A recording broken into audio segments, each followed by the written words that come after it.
motor running, head out on the highway, looking for adventure, and whatever comes our way. Yeah, darling, go make it happen. Take the world in a loving embrace. Right guys, last video for 2019, and we're going to make it a great one because I'm going to be test flying the Dudek Solo-24. It's the new product offering from Dudek. Alright, great thing about this glider is it's a new product offering from Dudek, which is side by side to the Universal, aimed at beginner to intermediate pilots. I would say the difference between this glider and the Universal glider is that the Dudek Solo has a 50-50 split between between speed built into the trimmers and speed bar. Now the Universal still has most of its speed built into the trimmers and not the speed bar. So it's not really a product that replaces the Universal, and I think that it's whether your style needs to. What's your style? What is your preference? Do you like having to step on the speed bar? Do you have a special technique for that? For cross-country flying, everybody knows my opinion. I like the gliders that have most of the speed built into the trimmers, because when you're on those long stretches, those long flights that you're doing, you don't want to keep your legs stretched out, and that's probably my biggest criticism of the Ozone Freeride and those competing gliders, is that some of the speed, or a lot of the speed, is built into the speed bar, and therefore, you know, at the times that you do need that speed, you step on that bar. I just like those gliders that have most of the speed into the trimmers. You can sit back, you've got your full reflex at full trim open, and there's not a lot to worry about. But let's have a look at this glider. There's a lot of promise that comes from it. It's a lot smaller than Universal, where I would traditionally offer a Universal 31 to a very heavy pilot. I'll now be offering a Solo 24. That is a huge difference in size. What does size matter? It's lighter glider to pull up, so it's an easier pull up in light winds, and also that the smaller glider has got better headwind penetration and better fuel economy. So when you're flying cross country and you're battling with the headwinds, you can step on the bar, but the smaller glider is not going to eat up your fuel economy like the Universal would. If you have to step on a speed bar and you've got to force that glider through that big glider through the air, you're going to use more fuel. So this has got a lot going for it, but we're going to have to fly it and see if all this new technology is going to pay off. Alright, so while I'm waiting for the wind, change back direction, have a look at these lines. What's nice about them is the fact that they're quite thick, they're quite rigid lines, where on the Dudek Warp, these are incredibly thin lines, and they get snagged when you're taking off from outfield positions, locations that you're flying into. So for cross country, that is a nuisance for the Dudek Warp, but it saves weight, and these thicker lines might be a lot easier and less frustrating for beginner pilots that start flying cross country, and they might not always remember to check all the lines and make sure it doesn't get snagged on something. So I'm quite optimistic about the fact that they've changed this, and perhaps that's something to consider to do on the Dudek Warp if you're a heavy cross country pilot. But in any event, I'm just the wind's almost about ready, and then let's push it into the air.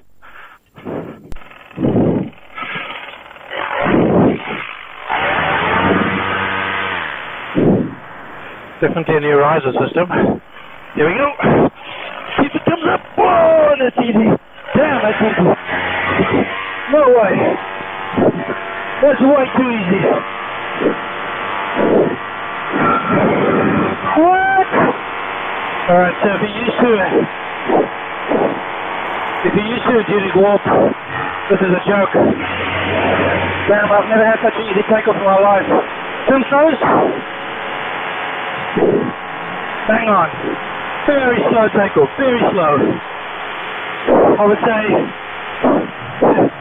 an easy 30% less in takeoff speed to get lift, to get to the point where it picks up your feet, than the Dudek Warp. Alright, just want to open up my GPS, see what the speed gives on this thing. Alright, trim slow is very slow.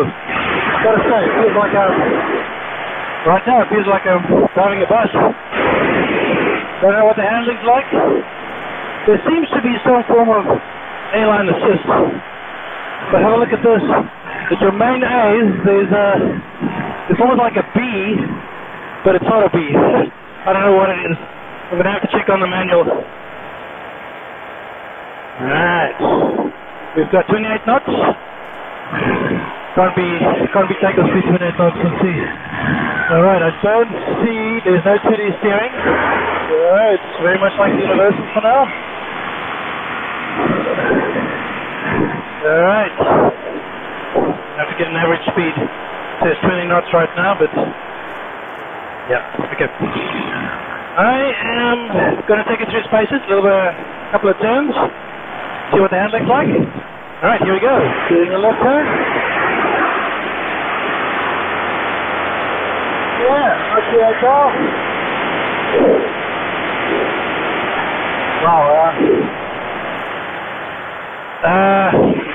if you're used to a walk, that's not a turn. That's easy breezy. Alright, I see there's a tip steer. Let's go tip steer. See what the left turn's like.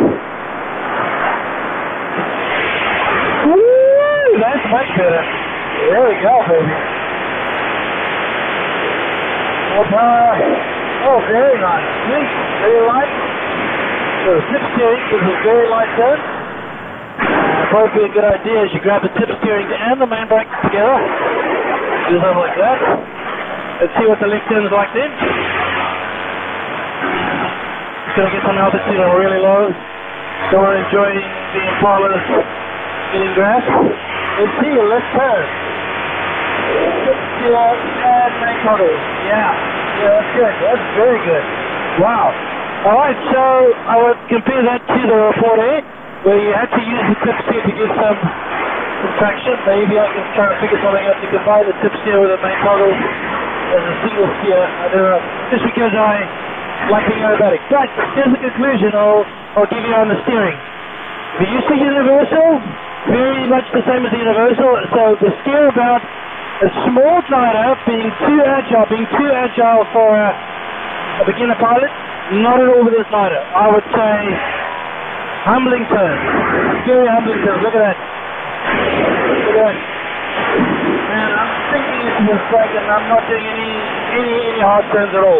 So this is going to be the getting back on track. Very simple. Just does it by itself. Wow. All right. Yeah, I like it. I won't like it for an aerobatic glider. Let's just put the speed bar on. Jeez. Speed bar is not set for this glider. Just pick it up. I'm not going to step on it. I think the speed bar is locked. Okay. I'm going to go do the speed test now. Hold up. So I've got 23 knots into the wind right now, and I'm engaging the trimmers. Full trim speed out, full trimmers out. It's not a very aggressive reaction. 26 knots, 27 knots, 28 knots into the wind. So I've got 8 knots on speed bar. I've got 8 knots on trimmers. Okay, it's a pretty good test. Let's see, I'm just going to turn around and then I'm going to be doing a test on the speed bar. Actually, I don't have to do it. To the right. I've got 8 knots on trimmers. Gauging speed bar, very stiff.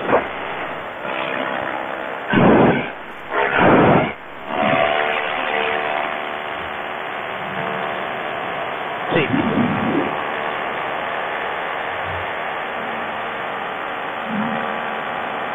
$30 knots.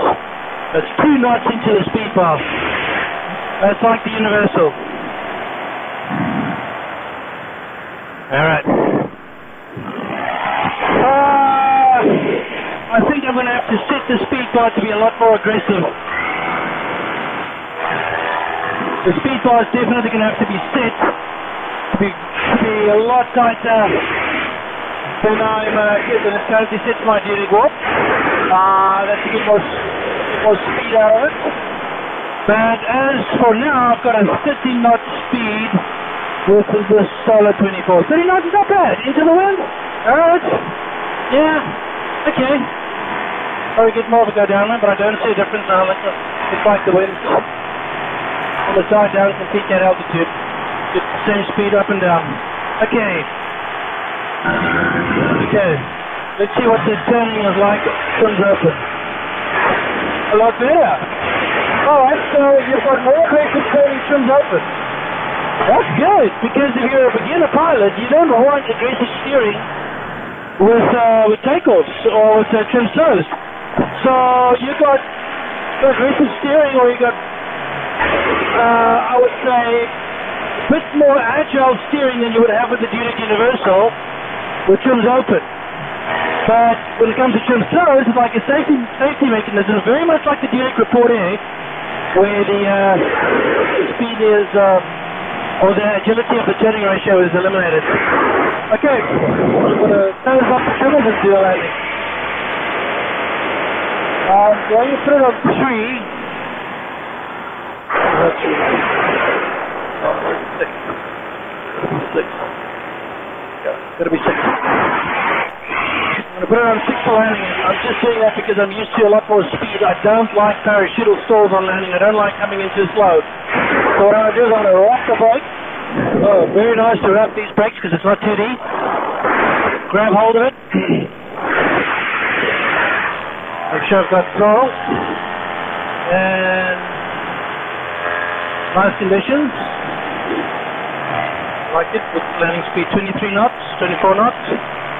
Alright. You can come in slower, but then you're going to risk parachutal stall. I like a bit more speed. Very comfortable flight. Very comfortable flight. Gotta say. Set this for the landing.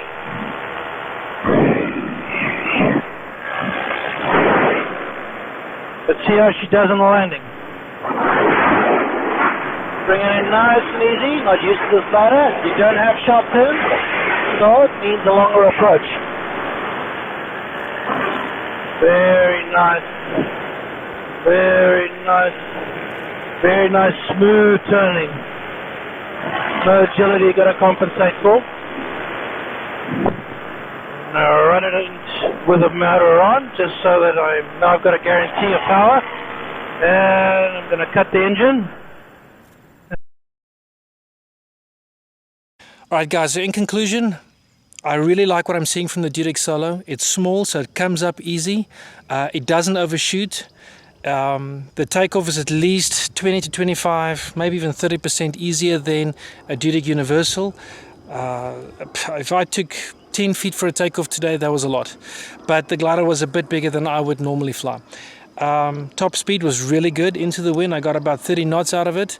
I didn't see that much speed coming out of the speed bar, but that could be set up, which I can work on. And finally, I would say that if you're a cross-country pilot, this is going to be my recommendation if you're a first-time pilot starting off with flying. And then if you're a PG pilot and doing PPG, the Universal will still be the king of that domain. Simply because big trimmers, it's got very big top speed, and it's adaptable for both your disciplines.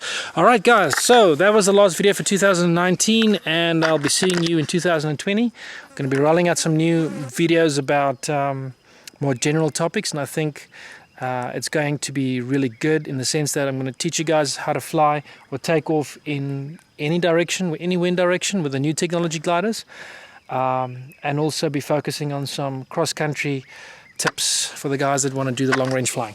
All right, guys, thanks for a wonderful 2019. I'll see you in 2020, and let's rock it.